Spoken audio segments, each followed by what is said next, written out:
Pack your things and get out! Grant Rourke said it loud enough for 50 people to hear. Audrey Mercer picked up her box and walked out without a word. She reached under the car seat and pulled out a phone no one knew she had. The call lasted 31 seconds. 4 words, fire them all. 10 minutes later, black SUVs rolled through the front gate. Then a naval tactical vehicle. Then men in gear that had no business on a factory floor. What Grant Rourke didn't know was that the nurse he'd humiliated had spent years operating beside Navy SEALs in active combat zones. She hadn't been documenting safety violations out of habit.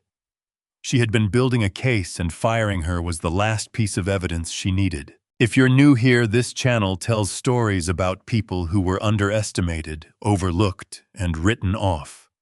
If that's the kind of story that keeps you watching, consider subscribing. There's a lot more where this came from. 6 weeks before Grant Rourke called her a glorified pill dispenser in front of the entire workforce, Audrey Mercer arrived at Redmont Defense Systems on a Tuesday morning with a single canvas bag and a notebook small enough to fit in a coat pocket. She signed the onboarding paperwork, collected her ID badge, and took the long route to the medical station, not because she was lost, but because she wanted to see every floor, every corridor, and every exit before anyone thought to watch her. Redmont sat on a flat stretch of land 40 minutes south of Norfolk, the kind of industrial complex that appeared on no tourist map, but showed up in government procurement databases with regularity. The facility manufactured communication relay components for military-grade field equipment, compact parts, tightly engineered, built to perform under conditions most civilians would never encounter. The contracts that ran through this building were the kind that came with strict delivery schedules and serious consequences for delay. Everyone on the floor understood this. The pressure was not subtle. Audrey's official title was Safety and Medical Coordinator. It was a position that placed her in every wing of the facility without triggering questions. She could walk into the pressure testing chambers, the assembly lines, the storage bays, and the loading docks, and nobody looked twice. A woman with a clipboard and a medical badge was either treating a minor injury or ticking boxes on a compliance form. Neither scenario made anyone nervous. That invisibility was exactly why the job had been chosen for her. She had met with a man in civilian clothes 3 weeks before her start date in the parking lot of a diner 12 miles from the facility. He did not introduce himself by rank. He ordered coffee, slid a folder across the table, and told her that a pattern had emerged in the maintenance logs at Redmont, one that matched something both of them recognized from 5 years ago. He told her the position was already arranged, the cover was clean, and that when she was ready to move, she should call the number on the inside cover of the folder. He said, "When you're ready, I'll pick up." She had not asked his name. She already knew his voice. That number was now stored in her phone under a single symbol. She had not dialed it once in 6 weeks. She had only listened, observed, and written everything down by hand in a notebook that never left her body because handwritten records could not be remotely deleted, and she had learned at considerable cost what happened to digital ones. Nolan Pierce worked the afternoon shift in Pressure Testing Chamber 7, a narrow room at the eastern end of the facility, where relay components were stress-tested at simulated field conditions. He was 28 years old, thin, and spoke in the measured way of someone who had learned that enthusiasm tended to backfire in environments run by people twice his age. He had worked at Redmont for 4 years. He understood the machines in that chamber the way some people understand weather, not from reading a manual, but from living beside the sounds they made every day. He knew when a cycle was running clean, and he knew when something was slightly, persistently wrong. He had told his supervisor 3 times that the pressure release valve in Chamber 7 was behaving inconsistently. Each time the concern was logged, reviewed, and closed within 48 hours, as within acceptable parameters. Nolan stopped filing the reports. He started stopping by the medical station instead, mentioning it to Audrey, the way someone mentions a headache. They've learned to live with not expecting a solution, just needing to say it out loud to someone who actually listened. Audrey wrote it down. On a Wednesday afternoon, in her 6th week, she was in the corridor outside Chamber 7 when she heard the release valve cycle, and something in the timing was off by no more than 2 seconds. It was the kind of variation that would not register on a casual walkthrough. But Audrey was not on a casual walkthrough. She pushed the door open to find a worker cradling his right forearm. A short burst of pressurized discharge had caught him at close range. The burn was minor first-degree concentrated on the inner arm, but the mechanism that caused it was not minor at all. She treated the injury, documented the scene, and spent the following evening cross-referencing her notebook against the facility's official incident reports, which she had photographed during a routine records review earlier in her tenure. What she found was not surprising. It was confirming. Over the previous 6 weeks, 3 incidents had been recorded in the vicinity of the same component line. Each one had been reviewed by Operations Chief Dean Kessler. Each one had been closed with the same 4-word conclusion: operator error.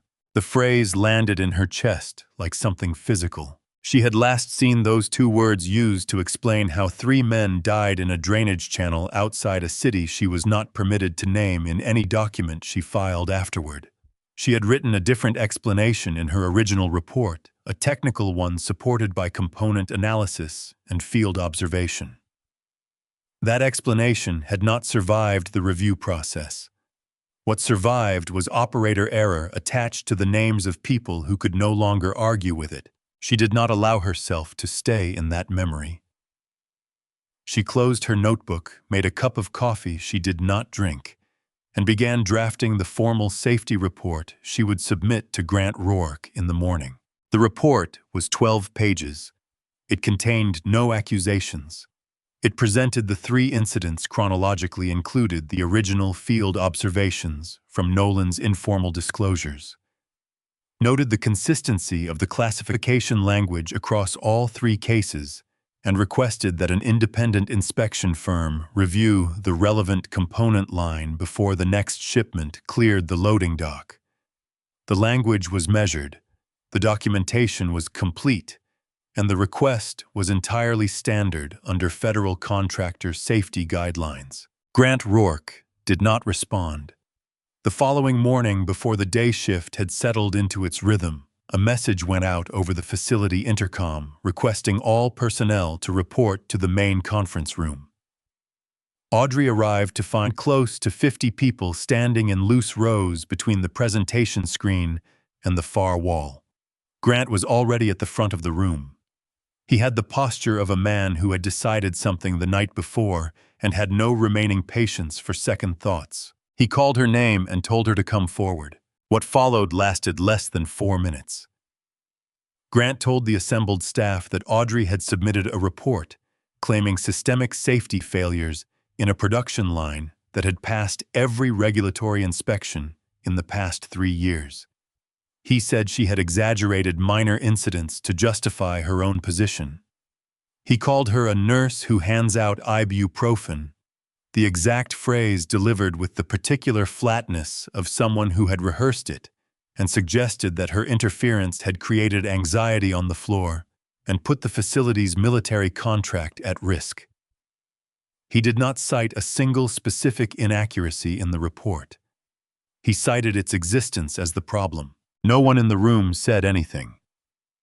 Grant told her to surrender her badge, clear her locker, and leave the property immediately. Audrey looked at him for a moment, not with anger, not with visible hurt, but with the particular quality of attention she had given to the valve reading in Chamber 7.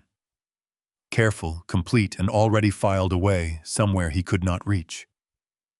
She thanked him, collected her personal items from the medical station, and carried a small cardboard box through the lobby and out to the parking lot. She sat in her car. She reached under the driver's seat and removed the phone, not the standard issue smartphone in her jacket pocket, but a second-hand handset with no identifying information and a single contact stored under a symbol that meant nothing to anyone who didn't already know what it meant. She pressed the screen. The call connected on the first ring. She told the man on the other end that the incident pattern, the classification language, and the management response were consistent with what had happened 5 years ago. She told him the shipment was scheduled to leave before the end of the business day. Then she confirmed the operational status of the investigation and said 4 words that were not an instruction to fire employees. Fire them all. It was a code phrase agreed upon months earlier, which authorized the simultaneous suspension of all managers with signing authority over the flagged reports, the immediate lockdown of the production and shipping systems, the seizure of digital and physical records, and the deployment of the response team that had been standing by since Audrey's first week on the floor.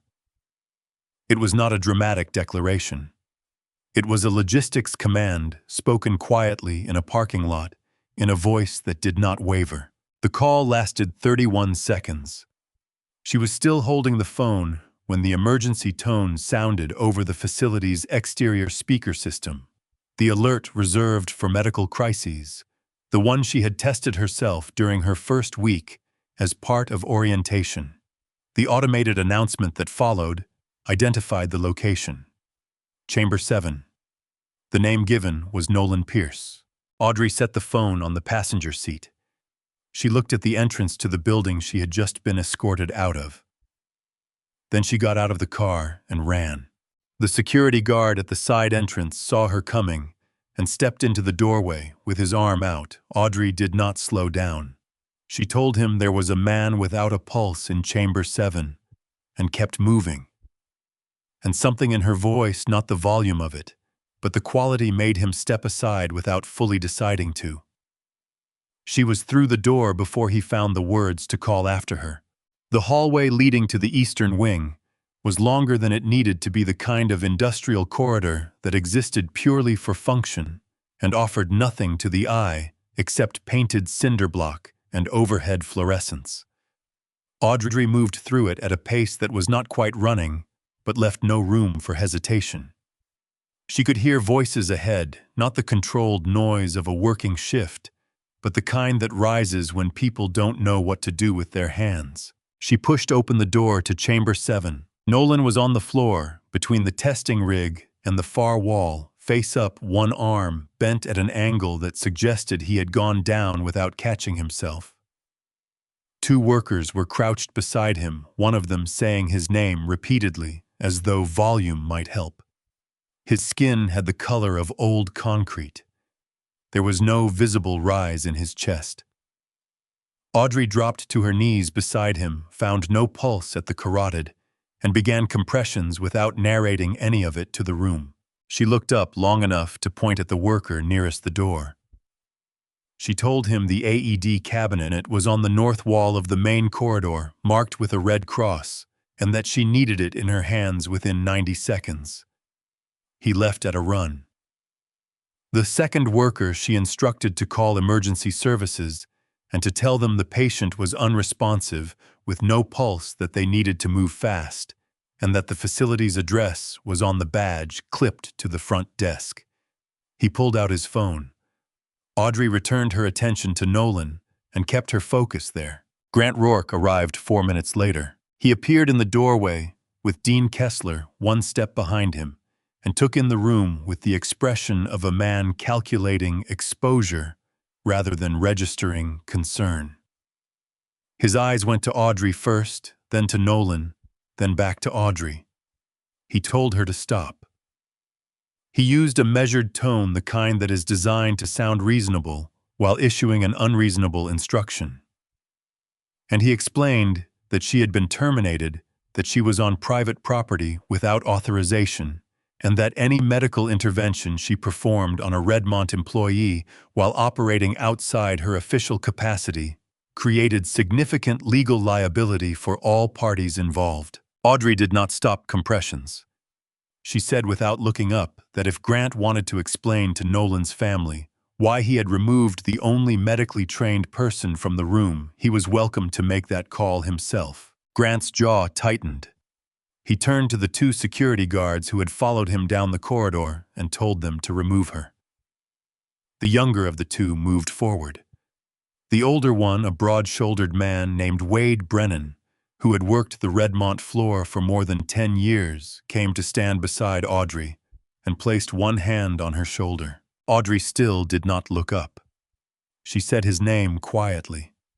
She told him he was a decent man, and that decent men did not let someone die to follow an instruction they already knew was wrong. Wade looked at Nolan on the floor. He looked at Grant in the doorway. He lifted his hand from Audrey's shoulder and took one step back. The younger guard looked at Wade, then at Grant, and did not move either. It was not defiance exactly.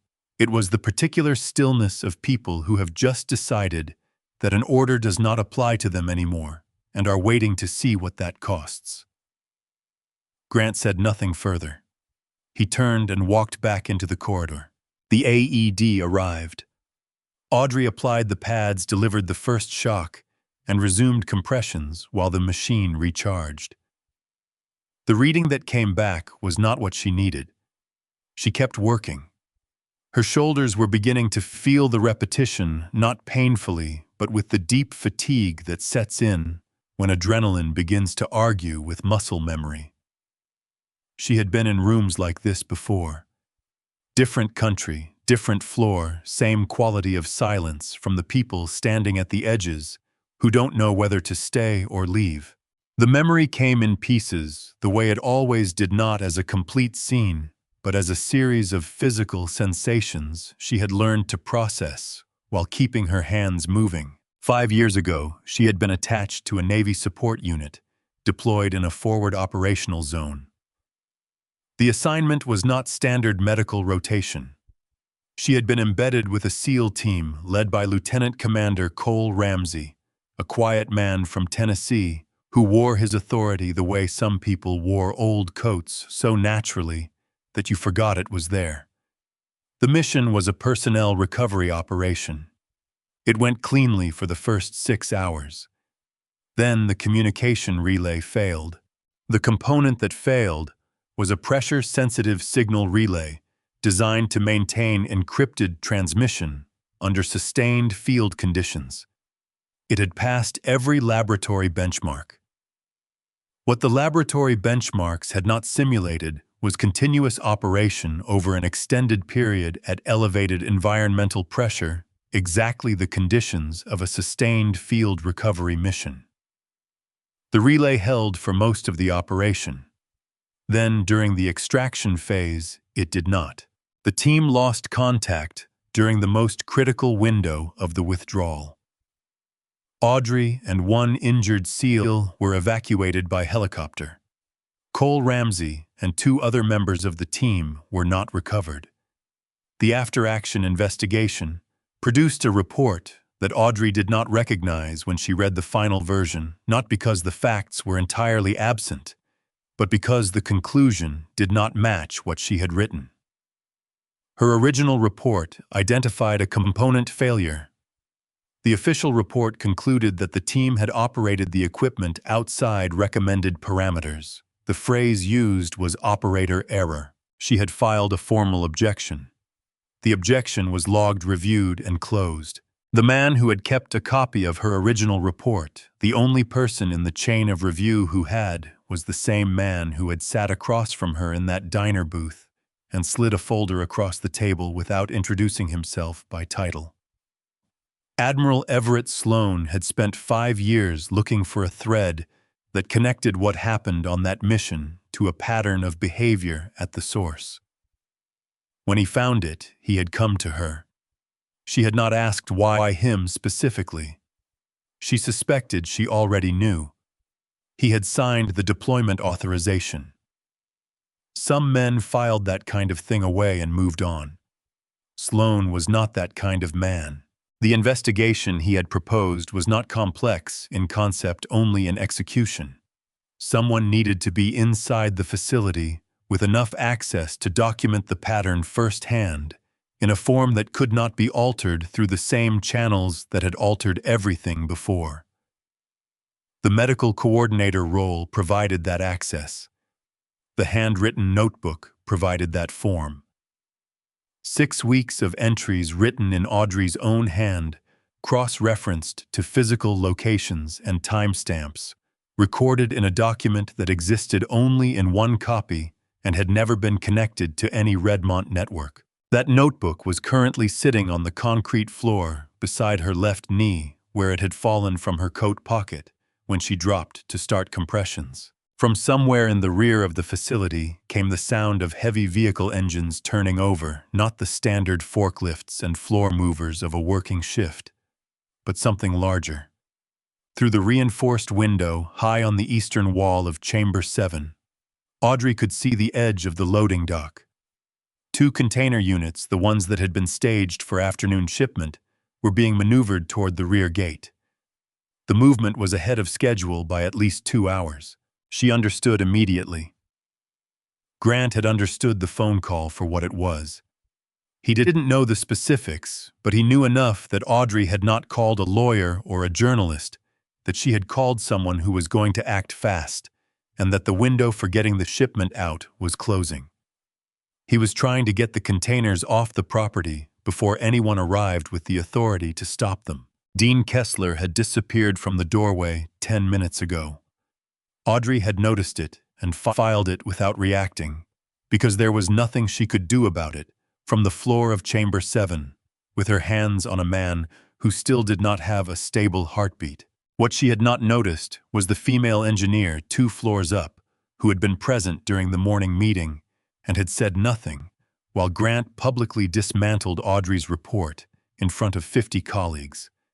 Her name was Sandra Oakes, and she had been watching the loading dock from her workstation window for the past 8 minutes. She had watched the containers begin to move ahead of schedule, had looked at the timestamp on her screen, and had done a calculation that did not require much additional information to complete. She accessed the facility's internal transport management system, navigated to the dock gate controls, and entered a temporary lock sequence. The rear gate stayed closed. The containers stopped moving. Grant's voice came over the internal radio on the security desk outside Chamber 7, louder now, with the particular edge of someone whose instructions are not producing results. He threatened consequences for anyone interfering with facility operations. The workers standing in the corridor outside the chamber door did not disperse. Several of them moved closer together, forming a loose cluster around the entrance, not organized, not confrontational, but present in a way that made the corridor effectively impassable for anyone trying to reach Audrey from that direction. Inside the chamber, the AED delivered its second shock. The monitor returned a reading. Audrey studied it. The rhythm was there, but shallow, unsteady, the kind of signal that could hold or could collapse without much warning either way. She maintained her position and kept her hands ready, watching the line on the screen with the particular quality of attention that does not allow for parallel thought. Everything else, the containers, the radio, the footsteps in the corridor, the battery indicator on the AED blinking amber, at the upper corner of the display existed in a peripheral register that she was aware of without processing. The battery indicator moved from amber to red, 1 charge remaining. Audrey had worked with depleted AED units before, twice both times in environments where replacement equipment was not available. She knew what the red indicator meant in practical terms: 1 more shock at reduced output, after which the unit would not cycle again. If the next reading came back without a sustainable rhythm, she would be back to manual compressions with no electrical option remaining, and an ambulance that had been en route for 11 minutes through a facility access road that added 4 additional minutes to every emergency response time. She positioned the pads carefully. She checked the contact points. She looked at the monitor once more, reading the line with the same steady attention she had given to the valve. Reading in Chamber 7, the same 2-second variation, the same quiet certainty that something others had dismissed was actually specifically, critically wrong. She pressed the button. Nolan's body responded to the current. His back arched slightly off the floor and settled. Audrey's eyes went immediately to the monitor. For 3 seconds, the line was flat. Then, from somewhere outside the building, close enough to feel in the floor before it registered as sound, came the deep, rolling vibration of multiple heavy vehicle engines arriving in formation. 3 seconds on a flat line is long enough to know what you are looking at. Audrey kept her eyes on the monitor and did not move her hands away from Nolan's chest. The room had gone very quiet, not the silence of people who have left, but the silence of people who are holding something in without knowing they are doing it. Wade Brennan stood 2 feet behind her. The workers in the corridor had stopped moving. Even the radio on the security desk outside had gone still, as though Grant had run out of instructions to issue. Then the monitor registered a beat. A single contraction, weak and irregular, but present. Audrey's fingers found his carotid. The pulse was there, shallow, unsteady, the kind that needed watching, but it was there, and it was holding, and it did not disappear in the next 5 seconds, the way she had been preparing herself for it to. She kept her hand at his neck and counted. The rhythm steadied fractionally with each cycle, like something finding its footing after a long fall. Nolan Pierce was not out of danger, but he was no longer on the wrong side of the line. Audrey sat back on her heels and let out a breath through her nose, controlled quiet. The kind of exhale that is not relief so much as the physical release of sustained concentration.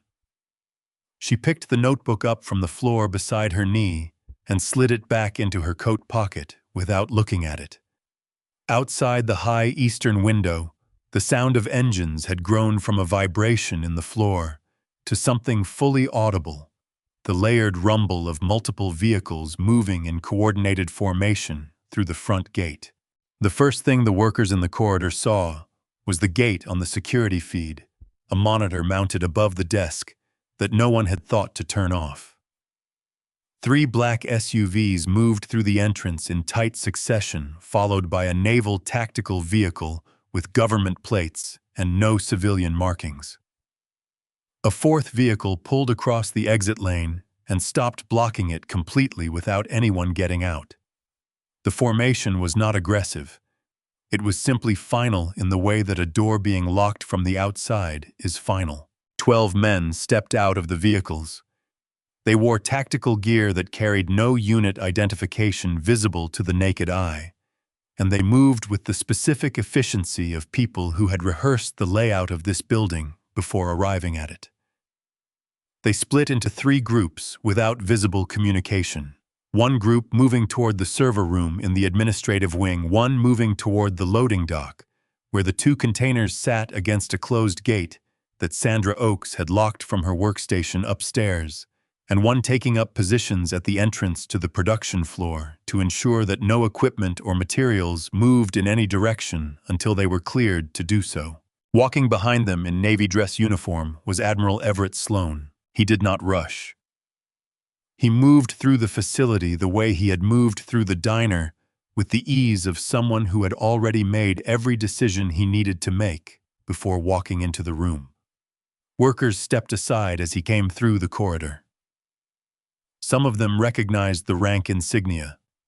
Others recognized only the bearing, which communicated the same information more directly. He passed the security desk past Wade Brennan standing outside the door of Chamber 7 and stepped into the room. He looked at Nolan first, at the AED leads still attached at the monitor, showing a fragile but continuing rhythm, and then at Audrey, who was still kneeling on the floor. He asked her whether the patient was stable. Audrey said his pulse was holding and that the paramedics needed to get there quickly. Sloan nodded once. Then he turned to face the workers gathered in the doorway and the corridor beyond, and he spoke in the kind of voice that carries without being raised. He told them that the woman on the floor was Lieutenant Commander Audrey Mercer, formerly of the Navy's Forward Medical Support Program, who had been embedded in this facility as part of a federal investigation into the falsification of safety documentation connected to active military procurement contracts. He said that the notebook she carried contained 6 weeks of first-hand incident documentation that represented the most complete independent record the Navy had been able to compile in connection with a pattern of misconduct at this facility dating back several years. He said that the investigation was now in its final phase, and that what happened in this building over the next several hours would be conducted under federal jurisdiction. Grant Rourke had appeared at the back of the corridor during the second sentence. By the time Sloan finished, he had pushed through far enough to be visible in the doorway, not quite inside the room, as though the threshold itself was something he had not yet committed to crossing. He said that Audrey's report had not been properly reviewed, and that the decision to terminate her employment had been made on legitimate operational grounds. Sloan told him that Audrey had submitted her findings through every available official channel. The decision to terminate her employment within 18 hours of receiving a formal safety report, one that she had filed in writing with full documentation through the facility's own compliance system, did not suggest a management team preparing to investigate. It suggested a management team preparing to ship. Grant's voice tightened. He asked what fire them all was supposed to mean. Sloan said it meant the suspension pending investigation of every manager who had signed, revised, or authorized the suppression of incident reports on the affected component line. It did not mean the workers who built the parts, filed the shift logs, or came to work this morning without knowing what their supervisors had been doing with the paperwork afterward. It meant the people who had known and had chosen the contract over the safety report every single time the choice came up. Grant said nothing else. There was nothing in his face that looked like guilt, only the particular blankness of a man realizing that the argument he had prepared is not the argument that is needed. 2 NCIS agents entered the corridor from the administrative wing and asked Grant Rourke and Dean Kessler to accompany them to the front conference room. It was phrased as a request. It was received as what it was. Dean had been located in the server room, where investigators had arrived before he completed the deletion process he had started. The recovery team was already working on the files. The ambulance arrived 11 minutes after Nolan's pulse returned. The paramedics came in with a gurney and took over from Audrey with the brisk efficiency of people who know exactly what they are inheriting. They assessed him, adjusted the leads, and began preparing him for transport. Before they got the gurney moving, Nolan opened his eyes. He looked at the ceiling first, then found Audrey's face. He tried to say something, and the sound that came out was not quite words, but his hand moved toward hers, and she took it for a moment. She told him he had done the hard part. She told him to rest and go home to his family when the doctors said he could. He closed his eyes again, and the paramedics moved him out. Wade Brennan was waiting in the corridor when Audrey came out of the chamber. He did not say anything, and neither did she. He stood beside her and watched the gurney move down the hallway and through the double doors at the end, and that was enough. Sandra Oakes came down from the second floor, 20 minutes later, still holding her facility access card, and told Audrey that she had locked the dock gate at 13 minutes past 2. She said it as a statement of fact, without editorializing. Audrey thanked her by name. Sandra nodded and went to speak with the investigators. The 2 container units were seized before the dock gate reopened. The preliminary inspection conducted on-site that afternoon confirmed the presence of pressure-sensitive relay components, exhibiting a structural variance in the sealed housing. The same variance that produced the failure mode Audrey had documented in her original report 5 years earlier, and the same variance that the official after-action review had attributed to user error rather than manufacturing defect. The full technical analysis would take weeks. The preliminary finding took 4 hours. The server room recovery was completed by early evening. Investigators identified a consistent pattern of report modification across multiple incident files, changes made to classification fields after the initial entries were logged, authorized through management credentials, timed to precede each compliance review cycle. The modifications were not sophisticated. They did not need to be. They had worked because no one with the standing to question them had been present to do so until 6 weeks ago. Redmont's military contract was placed under immediate suspension. All components from the affected production line manufactured over the previous 7 years were flagged for mandatory recall and inspection.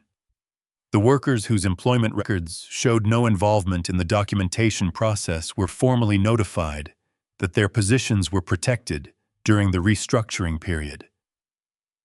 That notification was delivered in writing before the end of the business day.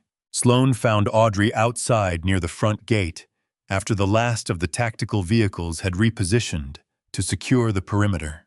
The sun was low and the air had the particular quality of a late afternoon in Virginia, when summer is ending warm still but with something underneath it that knows it won't last. He stood beside her and looked at the facility entrance for a moment before he spoke. He told her the Navy should have believed her the first time. He said that plainly, without dressing it around anything the way he might deliver a field assessment.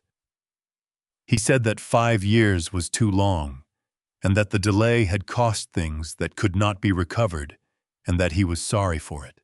Audrey watched a group of SEALs moving equipment crates from the loading dock to a secure transport vehicle.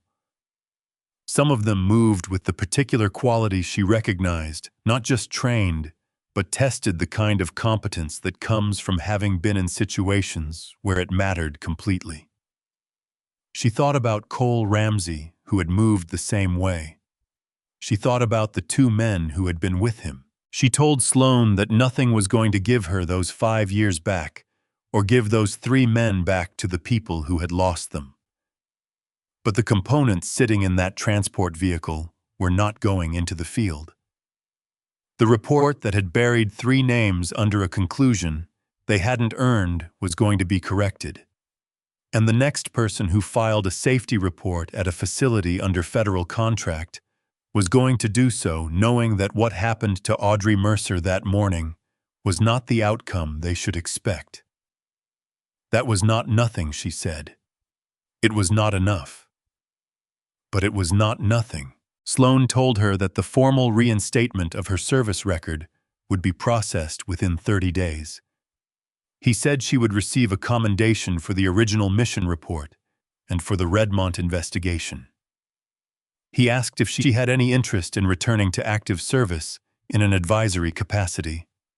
Audrey said no. She said she had found a way to be useful that did not require a security clearance.